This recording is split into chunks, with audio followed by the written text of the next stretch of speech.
Et salut à toi, bienvenue dans ce nouvel épisode du podcast Nourris ta santé. Aujourd'hui, on va parler de post-workout et plus précisément de comment composer ton post-workout après une séance de sport pour que tu puisses récupérer au maximum et donc améliorer tes performances à très long terme puisque pour rappel, c'est durant la récupération qu'on produit du muscle et qu'en soi nos muscles s'adaptent à l'effort qu'on leur a donné et donc c'est comme ça qu'on progresse au fur et à mesure des séances. Donc le post-workout, pour rappel, c'est le repas qui suit ta séance de sport. Évidemment, selon l'effort pratiqué, le post-workout ne va pas se composer de la même manière, et ça j'en ai déjà parlé dans plusieurs épisodes. Mais de manière générale, comment est-ce qu'on fait pour composer son post-workout? Qu'est-ce qu'il faut mettre en priorité? Est-ce que ce sont les glucides, les protéines, les lipides? Est-ce qu'il y a des quantités à respecter? On va voir tout ça dans cet épisode. Déjà, la première chose, c'est qu'en post-workout, il faut comprendre que l'idée, c'est de refaire tes stocks de glycogène. Donc, le glycogène, ça se trouve dans les muscles et dans le foie. Et c'est ce qui est justement réduit durant la séance de sport puisque ça sert de source d'énergie. Et évidemment, on cherche à les reconstruire, à reconstruire le glycogène hépatique et musculaire pour justement la séance qui va suivre, donc la prochaine des séances qui va être je ne sais quand, de façon à ce qu'on ait encore une fois suffisamment d'énergie pour faire la séance, ainsi de suite, etc., etc. Pour faire ce glycogène-là, c'est très simple. Le glycogène, il est fait à partir de glucose. Et donc, c'est généralement avec des glucides qu'on va faire le glycogène. Donc déjà, de manière générale, le post-workout doit absolument avoir des glucides pour justement engager, on va dire, la récupération. Mais puisqu'il y a eu du dommage musculaire aussi, c'est-à-dire que durant l'effort, tu utilises tes muscles pour soit un effort d'endurance ou un effort de force, peu importe. Mais en tout cas, il y a des micro-fissures qui se créent au niveau des muscles puisque les muscles sont utilisés et il y a du stress qui se crée, pardon, et qui fait que les muscles ont besoin, on va dire, d'être reconstruits. Et bien, puisque les muscles font beaucoup, sont beaucoup, pardon, constitués de protéines, eh bien, il va aussi falloir des protéines au post-workout. J'en ai déjà parlé, mais au niveau du post-workout, il est aussi intéressant d'ajouter des lipides. Mais au niveau des lipides, puisque ça demande pas mal de travail digestif, il faut aussi faire attention à quand est-ce que tu prends ton post-workout. C'est-à-dire que si tu finis, imaginons, je vais prendre un exemple assez fou, mais si tu finis un marathon, une compétition, un marathon, etc., on recommande généralement, après le marathon, dans les heures qui suivent, de ne pas manger des aliments solides ou autres ou des aliments qui demandent beaucoup de digestion, puisque le système digestif a été très très très stressé par l'effort, qui est quand même 42 km, mine de rien. Et donc là, dans ce cas-ci, par exemple, manger des lipides un peu trop tôt, donc dans les heures qui suivent, c'est peut-être pas une bonne idée de manger trop de lipides. Mais en tout cas, pour une effort assez lambda, manger des lipides aussi dans le post-workout, ça peut être possible, même si les lipides ici, c'est plutôt pour en mettre de manière à en avoir assez dans la journée, plutôt que d'en mettre pour vraiment récupérer et enclencher un maximum la récupération le plus rapidement possible.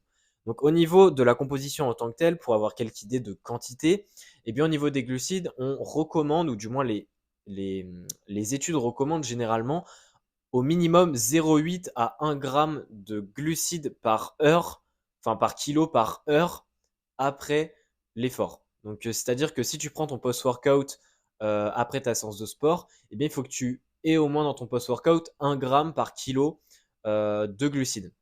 Donc si tu fais 70 kilos, il faudrait que tu aies 70 grammes de glucides dans ton post-workout. De manière à en fait ce que tes muscles justement ont un maximum d'énergie sous forme de glucose notamment pour refaire les stocks de glycogène assez rapidement, puisque après la séance de sport, le corps est aussi plus réactif à faire du glycogène puisqu'il a été stressé et donc il est davantage réactif à justement faire de la glycogénèse, donc c'est-à-dire à créer du glycogène. Et ça, il faut en profiter et c'est justement super important. D'autant plus si par exemple tu es en compétition et que tu as fait, imaginons, un match et que tu as 4 heures entre le match que tu viens de finir et le prochain match, et bien là, il est même peut-être plus intéressant d'augmenter un peu les glucides, mais de faire attention aussi à ne pas perturber ton système digestif. Donc, il faut d'abord tester à l'entraînement avant en compétition, mais dans ce cas-ci, peut-être de monter à 1,2 g par kilo de glucides justement dans ton post-workout.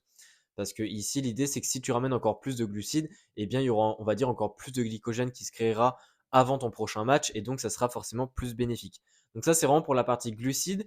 Évidemment, ça reste des quantités théoriques et elles doivent être testées à l'entraînement avant de les tester en compétition. Ça, c'est toujours la même chose, mais c'est super important que tu puisses tester ça à l'entraînement, par exemple 1 gramme par kilo dans un post-workout et que tu puisses voir si tu tolères correctement d'un point de vue digestif, on va dire cette quantité de glucides-là prise en peu de temps puisque c'est en une seule prise alimentaire.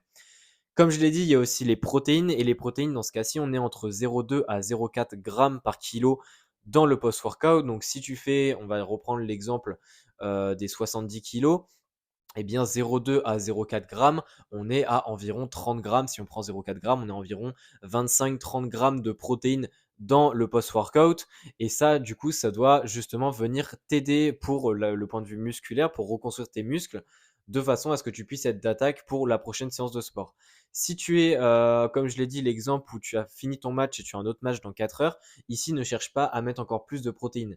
Les protéines, tu peux en mettre, mais ne dépasse pas 0,4 grammes. C'est pas très utile. Donc ça, c'est vraiment, on va dire, la partie glucides et protéines. Au niveau des lipides, il n'y a pas vraiment de quantité, mais sache que si tu as fait un effort d'endurance qui est assez long, évite de mettre trop de lipides dans les heures qui suivent ton entraînement pour éviter de surcharger la digestion. Mais autrement, il n'y a pas vraiment d'indication à ce niveau-là. Dernière chose pour finir cet épisode, c'est que évidemment on parle du post-workout, mais il y a aussi d'autres prises alimentaires qui peuvent se faire un peu après le post-workout. Donc voilà, il y a pas vraiment de règles là-dessus. Il faut aussi comprendre que quand je parle de 1 gramme par kilo de poids de corps de glucides et 0,4 g par kilo de poids de corps de protéines, eh bien c'est des quantités qui sont recommandées à être prises toutes les 3-4 heures. C'est-à-dire que si tu finis ton entraînement à midi et qu'à 13 heures tu prends ton post-workout, eh bien à 16 h, 17 h, il faut que tu reprennes un repas qui a à peu près ces quantités-là. C'est-à-dire que si tu te bases sur 1 gramme de glucides par kilo et sur 0,4 g de protéines par kilo, eh bien à 13 heures tu prends ça, tu mets cette quantité-là dans le post-workout, mais à 16 h, 17 h, tu refais une collation ou peu importe avec aussi cette quantité-là, mais au minimum pour justement, on va dire, pas directement donner plein de glucides au corps d'un coup, mais plutôt donner une bonne dose de glucides de manière régulière au corps pour qu'il puisse se recharger au maximum. Donc voilà un petit peu pour cet épisode, j'espère qu'il t'aura plu et qu'il aura été suffisamment clair. Évidemment, il y a beaucoup plus de détails à prendre en compte et je prépare d'ailleurs un cours sur le post-workout qui sera bientôt disponible.